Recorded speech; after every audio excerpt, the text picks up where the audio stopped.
Well, hello, and welcome to another episode of Little Learners on the Go. Today, we're going to talk about burnout advice for parents. Listen, parents, burning out as a parent or not taking that time for yourself can really take a toll on your health and physically and mentally. All right. And so I just wanted to, and spiritually, okay. So I wanted to give some advice for parents, okay? Take care of your health. You need to eat properly. You've got to fuel your body. You're running around with your children. You all are running around doing things. Children are just active by nature, right? They're active little bodies. They're growing. So much is going on. So make sure that you take care of your health by eating right. I've been a parent for 20 something years now. I've been a provider. I've been a child care provider, owned a child care facility for 18 years, right? I'm a teacher at this point. And we are always taking care of them, right? We're always putting the child's needs, before ours. And that is not a balance, right? That's not healthy because you matter in the equation as well. I remember years ago I took this course. I can't remember, it was for one of my degrees. And because I was so used to being, I had this big S on my chest, super mom, super, teacher, super provider, right? Just super, super, super. And I took this course because all of the other courses that you will take in early childhood, right? They will tell you that everything is centered around the child, the child, the child, the child, which is true to a certain degree. Okay. Just hear me out. Hear me out. I know you're like, oh, you're gasping, right? Mom, you're gasping. Dad, you're gasping right now. But you are a part of that equation. If you are not taking care of yourself, then how are you going to take care of others? Mama bears, moms, we know we're when it comes to our children, we're fearless. We do anything, right? That's great. But in doing anything for your children, take care of you. All right. So make sure you're eating properly. Make sure you're eating. Don't go half the day and you have not eaten, right? Eat with your children. It's okay. Don't cook a meal and don't cook for yourself. So I just want to give some tips to help you, okay? Get the proper rest. Now, I know when you have an infant or a toddler and your children are busy, sometimes you feel like I can't get the proper rest. But if you do not, where does that leave you? And I want to just keep asking you these questions because I need it to be a place of self-reflection.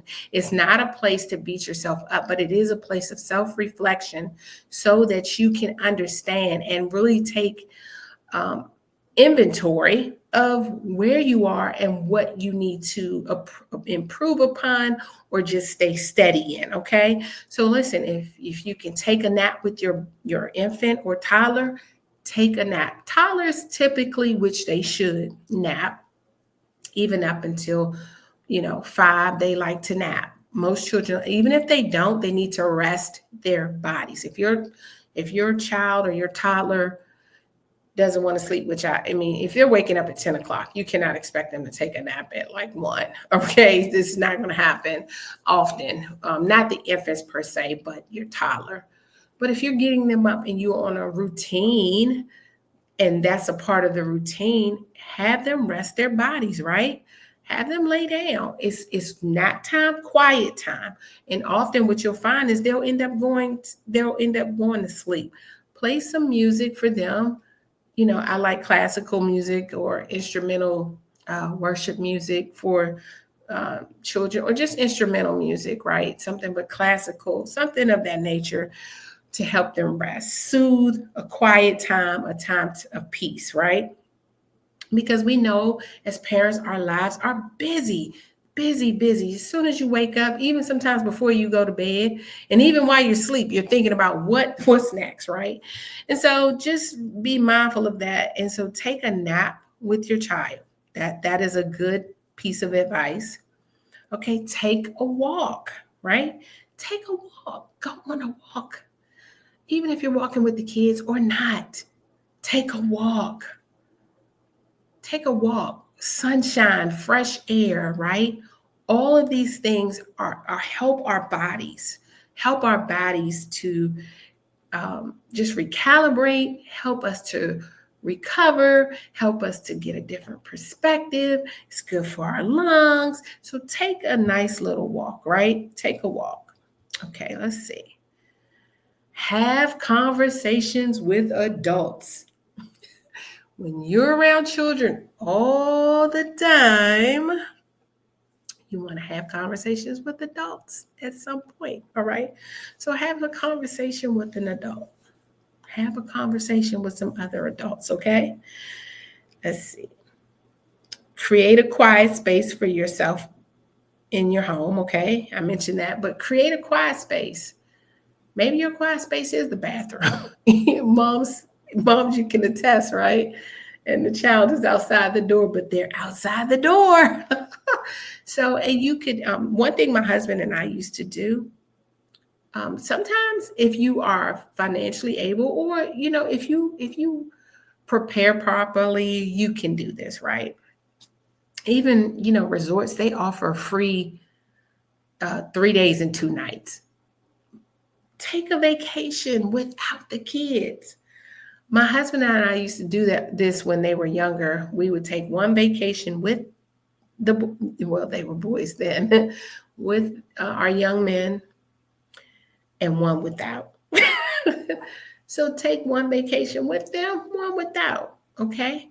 Or pack them up for a weekend, let them go to grandma's house, right? As long as it's a safe and nurturing environment, as always, let them go. Let them go. They'll be fine. Right? So you want to let them go. You get a break. Yeah. So these are ways so you don't burn out as a parent, because you have a lot more years of parenting.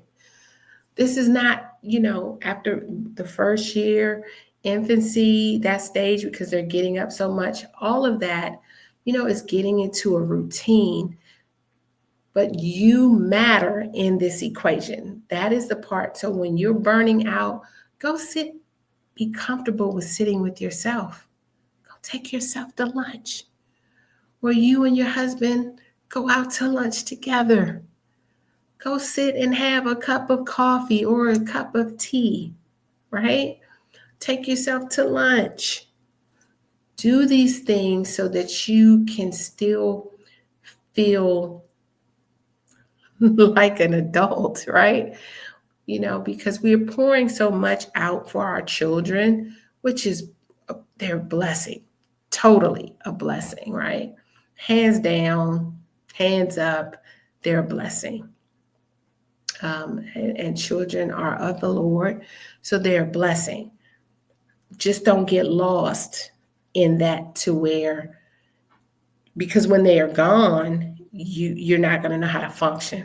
You're not going to know how to function. So I want you to know how to function when they're gone, okay?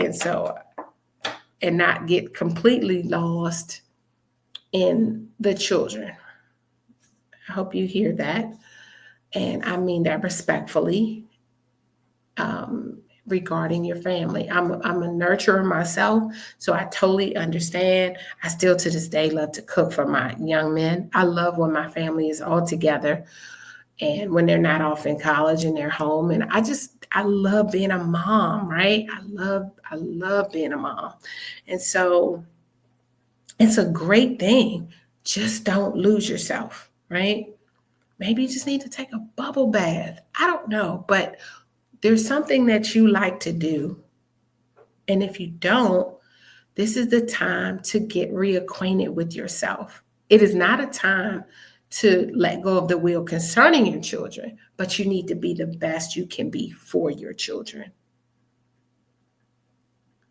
Okay, so make sure you implement some ideas and some strategies and get to doing them.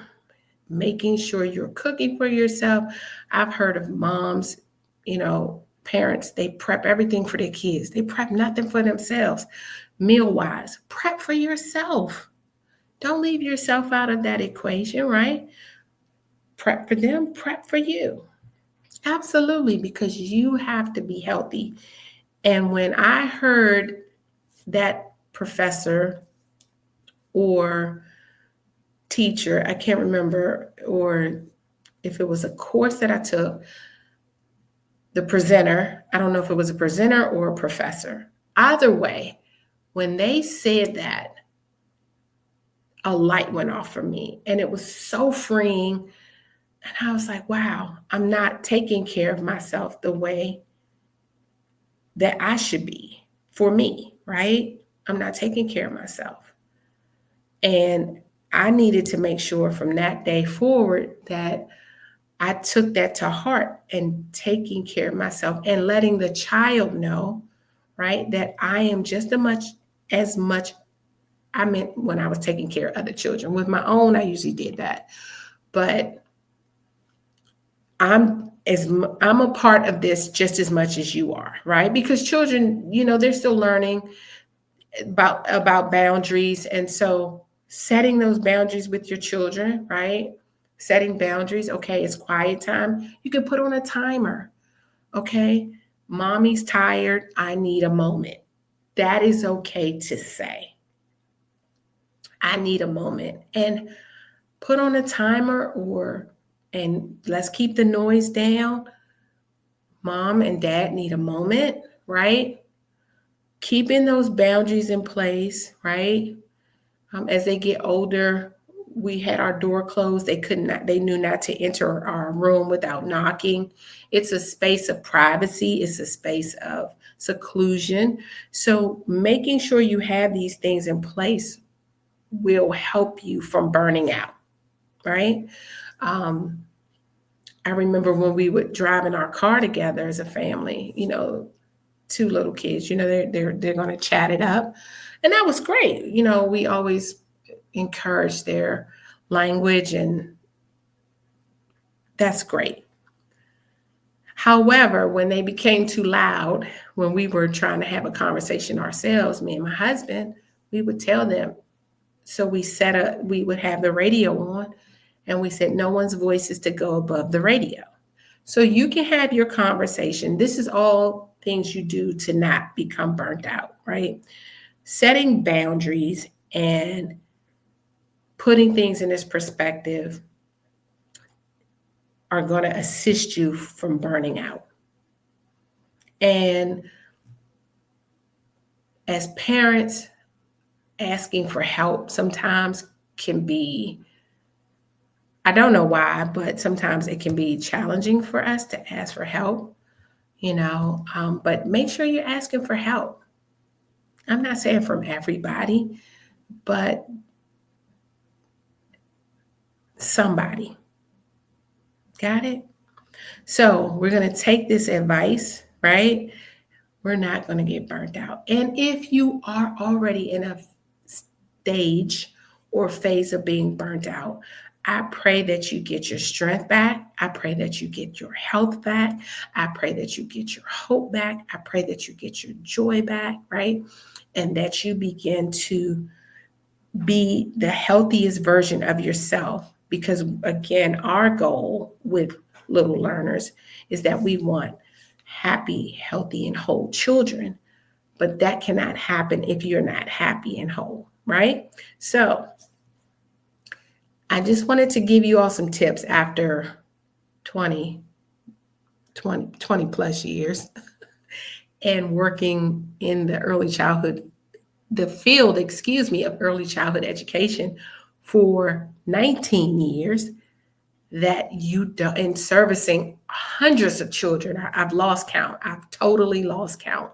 But servicing so many children is that you matter in this equation, right? You matter in this equation. And then sometimes we just have to learn to have fun with our children, right? So if they're playing, play with them. Don't be so serious as a parent. Laugh with your kids. Laugh with your kids, play a game, something. It will relieve so much pressure off of you. So I hope this helps you and that you won't be burnt out, okay? Or that you don't stay in a rut of being burnt out.